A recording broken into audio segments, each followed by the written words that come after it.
Use हो गई। अच्छा, चीनी मिल बंद क्यों हो गया? बंद हो गया, कुछ वर्कर की कमी से बंद हो गया, कुछ मालिक की कमी से बंद हो गया। इसमें सरकार की क्या कमी है? सरकार तो अनुदान देबे करती है। ऐसा सुनने को मिलता है कि सरकार का अनुदान बंद हो गया और जो मजदूर उसमें काम करते थे उनका सैलरी रुक गया, इसके चलते पूरा चीनी मिल बंद हो गया। सैलरी हो गया, सरकार तो अनुदान देबे करती है। सरकार का अनुदान 160 करोड़ 60 करोड़ रुपया बकाया है सरकार का चनपटिया चीनी मिल। जी। लेकिन जब दिवालिया घोषित हो गया चीनी मिल का मालिक, जब दिवालिया घोषित हो गया, उसका स्टाफ उसमें चोरी कर खा गया, मालिक चोरी कर खा गया, तो उसमें सरकार की क्या दोष है?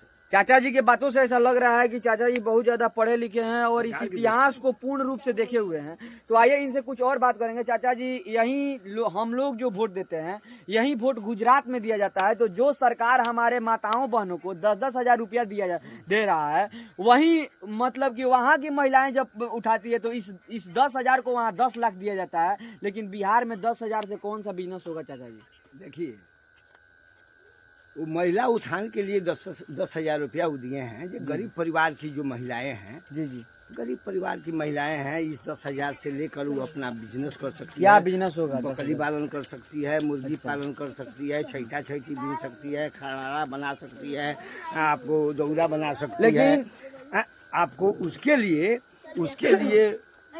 मतलब महिला उत्थान के उठाने के लिए सरकार ने ऐसा कदम उठाया है। लेकिन उसके बाद ये भी कहा है कि नहीं, उसकी जो कार्यशैली अच्छी होगी, ठीक होगी, तो हम प्रत्येक महिला को 2-2 लाख रुपया लोन देंगे और लोन लेकर वो अपने परिवार को आगे बढ़े। लेकिन चाचा, जो ये 10-10 हजार रुपया सरकार दे रहा है, अब जरा सोचिए कि जो औरत पढ़ी लिखी हैं, जो ग्रेजुएट हैं, और उन्हें 10 हजार रुपये में जब बकरी खरीद के उन्हें चराना पड़ेगा, जब उन्हें दौरा बीनना पड़ेगा और मुर्गी पालन करना पड़ेगा, तो कहीं नहीं तो कहीं उनको अपने आप पे शर्मिंदगी होगा। उस 10 हजार रुपये से सरकार अगर कुछ नहीं 25 से 26 फैक्ट्रियां लगा देती बिहार में, बड़े बड़े उद्योगपतियों से कह के, अगर राज्य सरकार यहाँ पे काम नहीं कर रहा है तो केंद्र सरकार करे, तो कहीं नहीं तो कहीं बिहार का विकास होता। चाचा जी, 60 लाख जो युवा हैं यहाँ से बड़े बड़े शहर में पलायन कर गए नौकरी के लिए। नौकरी करते हैं, कहीं पंजाब जाते हैं, बम्बई जाते हैं, गुजरात जाते हैं, वहाँ करते हैं, कमाते हैं, खाते हैं। लेकिन अब सरकार पर आप निहित हो जाइएगा, ये सरकार हमको सब किसी को नौकरी दे दे, तो सरकार कहाँ दे पाएगी? हाँ, आप टैलेंट है, आप नौकरी के लायक हैं, आप वैसा पढ़े लिखे हैं, आप वैसा दौड़ धूप करने वाले हैं, तो वैसा सारी लोगों की नौकरी है, लोग करता है। चाचा एक बात बताइए, टैलेंट नहीं है, नहीं सुनिए, जो लोग पढ़े लिखे हैं और जो टैलेंट लोग हैं उनको इस बिहार में नौकरी नहीं मिला। बड़े बड़े जो इंजीनियर हैं, जो सीईओ हैं, वो अन्य राज्यों में जाते हैं और उनका सैलरी पेमेंट भी अच्छा मिलता है, उनका प्लेसमेंट भी अच्छा होता है। यहाँ की सरकार की नीति जो है, कांग्रेस की सरकार की नीति है, आरक्षण पर जिंदा रहो। कांग्रेस की सरकार की नीति है आरक्षण पर जिंदा रहो। कांग्रेस की जो सरकार थी 70 वर्ष में, आरक्षण इतना न दे दी। अब आने वाली जो है, चाहे बीजेपी हो, चाहे राजद हो, या कोई क्षेत्रीय पार्टी हो, इसको उठाया है। अच्छा, आप अब बताइए, जब हमारा लड़का है, चाहे किसी गरीब परिवार का लड़का है, वो 80-90% मार्क्स लेकर आता है, और जो गरीब है, जो भैंस चराता है, बकरी चराता है, उसका 30% मार्क्स है, तो यहाँ तो सरकार की तो ये गलत है। तो आप यहाँ गरीबी रेखा पर तो आरक्षण नहीं दी है। गरीबी रेखा पर आरक्षण होना चाहिए जी। अगर सब जात में गरीबी है। अगर गरीबी रेखा पर आरक्षण होता तो गरीब के बच्चे कहीं नहीं तो कहीं आगे आते हैं। कहीं आगे आते। जो अभी अपने टैलेंट को छिपा के, और जिनका टैलेंट पत्थर मिट्टी और बस्तियों में छिप गया है, वो कहीं नहीं तो कहीं सड़कों पे आता है, अपने टैलेंट की जगह वो अपने स्थान को आगे आते, वो अपना आगे आता है। लेकिन यहाँ तो है 90% वाला को नौकरी नहीं होगी, लेकिन 30% जो है तो क्या है, तो हरिजन कोटा है, हरिजन कोटा से भरो, है महिला प्रकोष्ठ है, महिला प्रकोष्ठ से भरो। तो नीतीश की सरकार थोड़े है, कांग्रेस का राज बनाया है, कांग्रेस का नियम बनाया हुआ है, संविधान में कांग्रेस। एक बात बताइए चाचा जी, अगर ये लोग तो चाचा एक बात बताइए, अगर सरकार चाहे तो संशोधन भी तो कर सकता है। कर सकता है, तो फिर कर सकता है। गरीबी रेखा पर, जैसे योगी जी बोले हैं, ये योगी जी, ये आरक्षण जो होना चाहिए गरीबी रेखा पर होना चाहिए। गरीब का बच्चा है, भले 30% मार्क्स लेता है, उसके पास गरीबी है, उसके घर में रोजगार नहीं है, नौकरी नहीं है, वैसा आदमी को पलायन किया जाए, वैसा आदमी को निकाला। बिहार के शिक्षा व्यवस्था पे क्या कहिएगा? शिक्षा व्यवस्था तो चरमराया है, जैसे ऐसे चरमराया हुआ है जो 90% 80% मार्क्स लेकर बहुत विद्यार्थी रोड पर घूम रहा है, और 30% प्लस 25% मार्क्स लेकर लोग मास्टरी कर रहा है।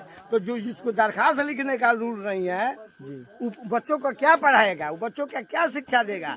यहाँ तो है आरक्षण से भरो, आरक्षण से भरो, आरक्षण से भरो। चाचा जी एक बात बताइए कि लालू जी के बेटा 9वीं फेल हैं, लेकिन वो बिहार के उप मुख्यमंत्री बन चुके हैं, लेकिन यहाँ देखा जाता है कि अक्सर गरीबों के लड़का 12 ग्रेजुएशन करने के बाद वो बाहर जाते हैं और मजदूर बन जाते हैं। इस पे क्या कहिएगा? लालू यादव के लड़का जो है 9वा पास है, लेकिन कहावत एगो है कि बकरी जो है, अपने बकरी का बच्चा जो है वो अपने माँ से पूछता है, माँ हम लोगों के साथ ऐसा काहे अन्याय हो रहा है?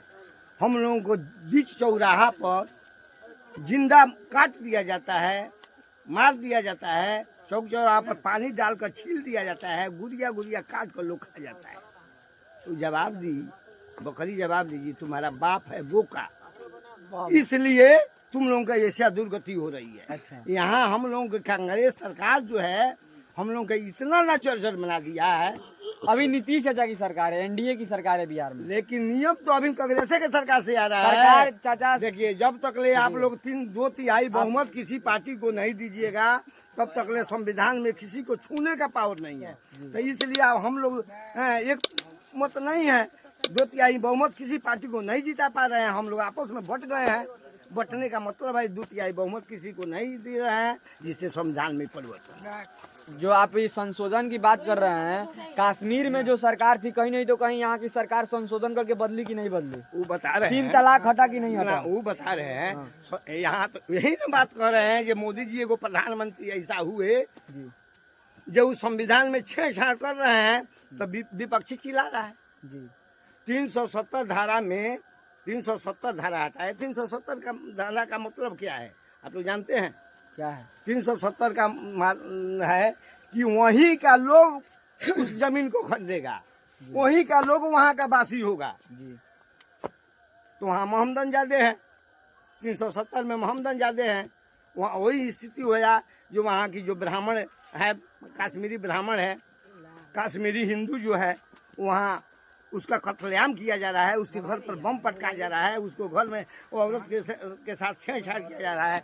लोग वहाँ के ब्राह्मण चाहे हिंदू लोग वहाँ से कश्मीर से भाग गए। आप इसको देखते हुए सरकार ने यह कदम उठाया कि 370 धारा वहाँ से हटाना सबसे जरूरी है, और 2/3 बहुमत मोदी जी को मिला और मोदी जी ने उसको संशोधन किया। चाचा जी आप एनडीए की इतना बड़ाई कर रहे हैं एनडीए का, आपके एक नेता है सम्राट चौधरी जी, उनका नाम सुने होइएगा, वो एफिडेविट का हाफिडेविट कर रहे हैं, इस पे क्या कहिएगा? देखिए, सम्राट चौधरी है, सम्राट चौधरी तो लालू यादव के तेज प्रताप से तेजस्वी से तो अच्छा है, नहीं इतना तो चारा घोटाला नहीं किए, अच्छा पशुपालन घोटाला नहीं किए। आप ये बात कर रहे हैं चारा घोटाला का, तो लालू जी जितना एक बार में चारा घोटाला किए हैं, 7100 करोड़ का नीतीश चाचा के सरकार में घोटाला हुआ है। कहीं इस पे क्या उतना में लालू सरकार 7100 बार घोटाला करते, इस पे क्या कहिए? इसका कहावत है, कहीं पे निगाहें कहीं पर निशाना।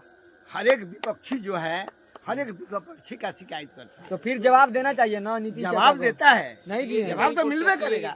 कोई जवाब कहाँ है नहीं। आप आरोप पत्र कहाँ गठित का रिपोर्ट था, ना आरोप पत्र कहाँ गठित हुआ? रिपोर्ट था, लेकिन गठित कहाँ हुआ? आगे देखिए। आरोप पत्र जो है जब गठित होगा तब न कहा जाएगा कि आरोप पत्र गठित है, वो आदमी दोषी है।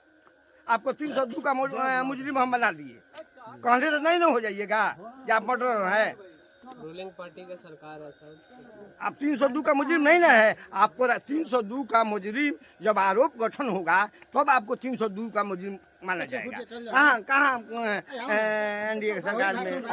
अच्छा इस बार किसकी सरकार आने को लग रहा है बिहार में? इसके बाद तो मोदी का सरकार आएगा, मोदी की फिर नीतीश का मुख्यमंत्री होगा। तो क्या लग रहा है कि मोदी की सरकार आएगा तो इस बार बिहार का विकास होगा, उद्योग लगेंगे? एकदम होगा, एकदम लगेंगे, एकदम होगा, पूर्ण विश्वास एकदम होगा। आज तकले जितनी भी मुख्यमंत्री है जितना प्रधानमंत्री हैं नरेंद्र मोदी के जैसा प्रधानमंत्री नहीं हुआ। नीतीश कुमार के जैसा मुख्यमंत्री यहाँ लेकिन चाचा जी बिहार में। लेकिन चाचा जी विकास करने ना नीतीश कुमार जी आते हैं ना मोदी जी आते हैं। विकास करने क्षेत्र का विधायक आता है, और विधायक अगर भाजपा का ही हो, अगर चोर हो, तो इसमें क्या कहिएगा? बाबू जो है 5 उंगलियां होती है और 5 उंगलियां को मुट्ठी बांधा जाता है तो मुखा कहा जाता है, उसमें वजन आता है। तो यह विधायक है 5 है 50 है और इसको मुट्ठी में हम बांधेंगे तो इसमें शक्ति आएगी और शक्ति आएगी तो देश आगे बढ़ेगा। तो चलिए, चाचा जी के विचार से आप सहमत हैं, संतुष्ट हैं? कमेंट करके जरूर बताइएगा। तब तक के लिए